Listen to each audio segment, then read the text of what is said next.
Well, it's time now for us to go to some news that's just coming in from Hyderabad. Uma Sudhir, my colleague, joins me because at the House of Union Minister Bandaru Dattatreya, there seems to be a protest regarding the death of that Dalit student in Hyderabad, the suicide. In fact, Uma, what is happening now? Amitoj, as you mentioned, I am in front of the residence of Bandaru Dattatreya in Sikandrabad area, and Telangana Jagriti students activists have in fact come to the residence of Bandaru Dattatreya demanding that he should resign. As you know, the Dalit student, in fact Rohit, had allegedly committed suicide on Sunday on the campus of the University of Hyderabad. This followed his suspension for the last 2 weeks, virtual social boycott as they called it, him not being allowed in the hostel and the mess, and also not being allowed to indulge in student union activities. The background to this is that last year, in fact, in 2015, there were protests that were carried out by the Ambedkar Students Union following the hanging of Yaqub Memon, following which an ABVP student leader, Sushil Kumar, had on Facebook, in fact, said that these are goons who are protesting. Following that, there was a clash between the ABVP and Ambedkar Students Union.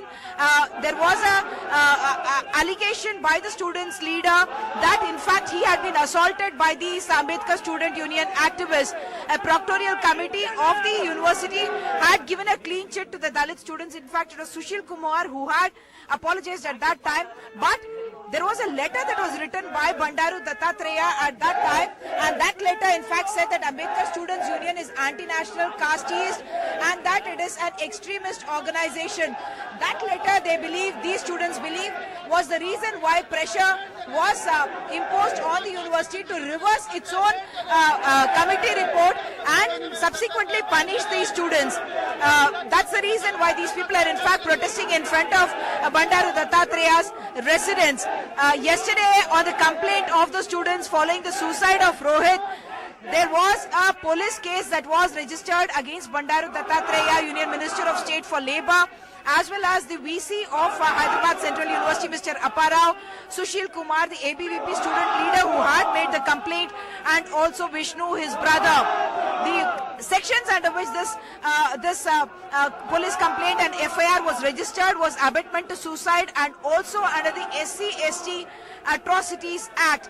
Both these are of course very, very serious allegations. This group that is protesting in front of Bandaru Dattatreya's home, in fact, is Telangana Jagriti. This belongs to TRS MP Kavita, and yesterday itself she has given a statement saying that she believes there is no business for Bandaru Dattatreya, who is an MP from Sikandrabad and a Union Minister for Labour, to interfere in the affairs of the university. That's the stance that's been taken by the TRS also in this particular incident.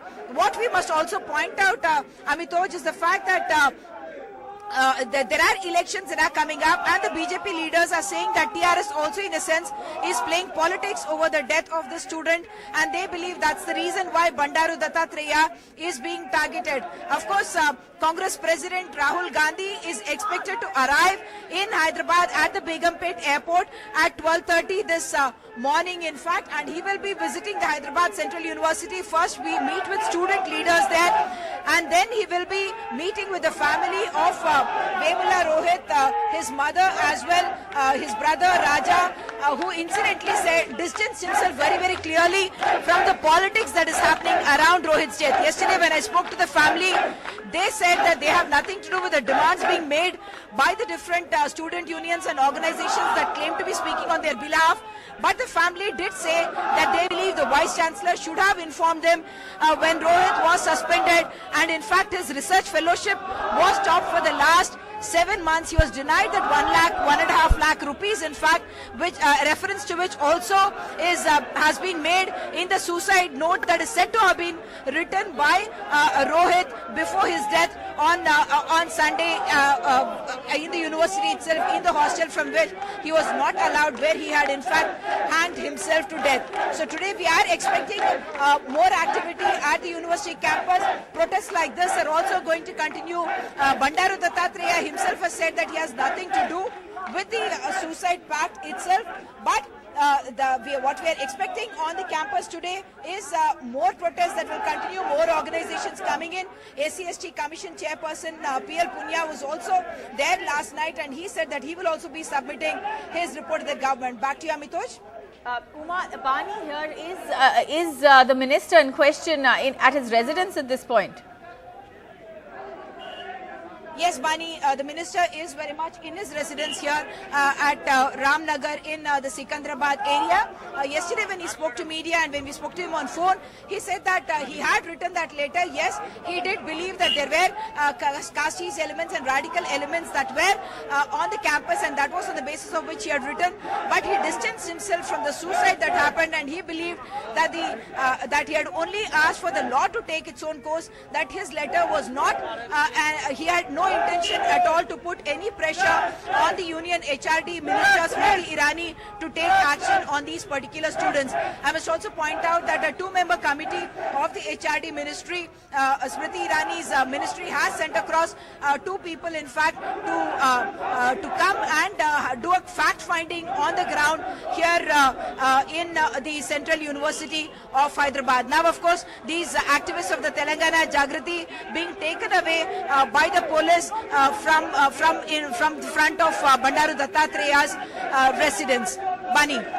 Right, Uma, the other development that's happened is the news of Rahul Gandhi coming in to Hyderabad this morning. Clearly, this is going to become just more than what it was yesterday, campus politics. Absolutely, Amitoj. It does, even before Rohit's death, there seemed to have been a lot of politicization of this entire issue that happened inside the university. In fact, BJP members raised questions about whether he was a Dalit at all. They had said that he, in fact, is a Yadav.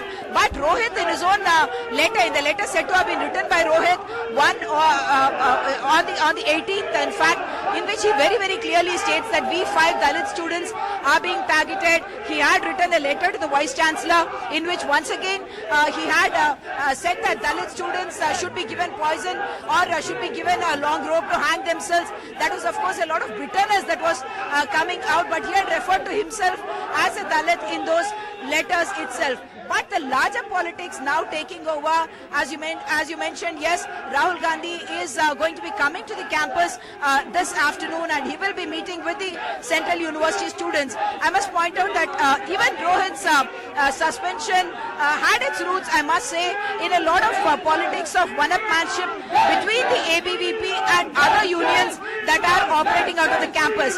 Yesterday on the campus, we saw not just the Students' Federation of India, SFI, which is very much with the Ambedkar Students Association, but also the NSUI, several political leaders, Bhattu Vikramarka, who does happen to be the founder president of the alumni of HCU, but he is also the working president of the Congress. So he had come there expressing solidarity with the students there. Now Rahul Gandhi coming in. Obviously, there is going to be a lot more than just talking about the tragedy of a Dalit student, a young man who is about 26 years old, in fact, dying in such very, very tragic circumstances.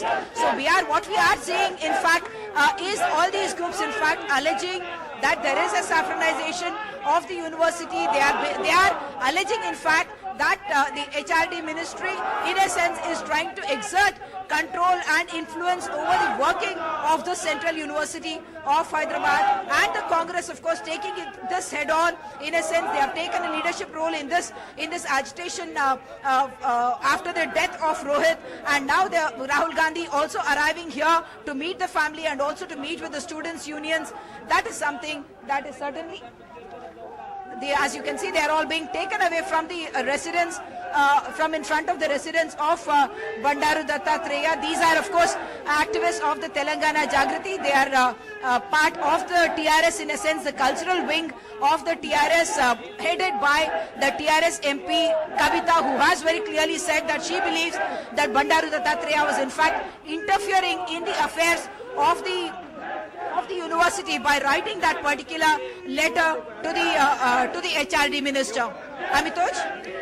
Right, Uma, we're looking at these pictures, and dramatic as they are, we know that more than 70 people were detained yesterday. The police are now trying very hard to clear that road right in front of the minister's residence, but clearly students resisting that scuffle really taking place there. Dramatic pictures coming in. Yes, indeed. These are not just students, I must point out. There are students, of course, among them, but there are also activists of Telangana Jagriti, which is the cultural wing of the Telangana Rashtra Samiti. There is a battle of political upmanship for the BJP and the TRS also here in Sikandrabad and in Hyderabad area, the GHMC area, where municipal elections, very, very critical municipal elections are to take place just within 10 days, within 2 weeks from now. And these activists want to make this point very, very clearly that they believe that Bandaru Dattatreya must in fact resign. As we already mentioned, very, very serious charges have been put against Bandaru Dattatreya in that FIR that's been filed in the Gachibowli police station, where they said that he is also accused number 2 in this particular case of abetment to suicide, and also under the Prevention of Atrocities Against SC/ST Act. So these are very, very serious sections under which the union minister as well as the VC of the university has been booked. I must point out that the VC has been incommunicado, but he has spoken off the record and told us that if there is so much of unhappiness over his being the VC, he is ready to resign his post. He believes whatever he did was in the right interest, and he does believe that there should be no politics or political interference in the running of a university. I must point out that Apparao in fact was a very senior faculty of the university itself, and it was in fact a demand that an insider should become the VC, following which Apparao was made the Vice Chancellor. There were no protests when he was appointed, but after his appointment, the revoking of the earlier, first he was suspended, that was revoked and the suspension was revoked. Once again, the 5 students, including Rohit and 4 other Dalit students, in fact, were suspended, but they were allowed to attend classes. They were not allowed in the hostel or to indulge in union activities. I must also point out the other side of this picture. The administration of the university, the dean of the universities, also telling us that the students and indulge in protests are not allowed the university to function, and that's the reason why they had to be kept away from the administrative block, because in the earlier protests, the administrative block was taken over in a sense by the students, and they wanted to prevent that, and that's the reason why these 5 students were not allowed in the administrative block and were not allowed to enter their hostel, because the administration and the university authorities believed that there could be more trouble, but they point out that they wanted to ensure that these students who came from very vulnerable sections don't lose out on their academics. As we have been reporting, Rohit's grandmother also pointing out that he was a very brilliant student. His brother also telling us that he had very, very big dreams, and whether this is a case of Rohit, a student who came from very vulnerable settings, in fact getting caught in the politics of caste, and also the politics of the university and the politics of different unions playing out in the university with affiliation to different political parties, that remains a big question, because as far as his family knew, Rohit was not a political person. They did not believe that he was really active in politics. But from what has been happening over the last few months, we do understand that Rohit was an active member of the Ambedkar Students Association, which had been organizing protests and otherwise. But whether he became a victim of the larger politics that is being played out, that remains a question. Of course, those activists raising slogans, even as they are being taken away in the vehicles of the police, away from the residence of Bandaru Dattatreya. Back to you. All right, Uma, thanks very much for joining us and bringing us that developing story there. Protests taking place outside Minister Dattatreya's residence there. Thanks very much. We'll come back to you for more details.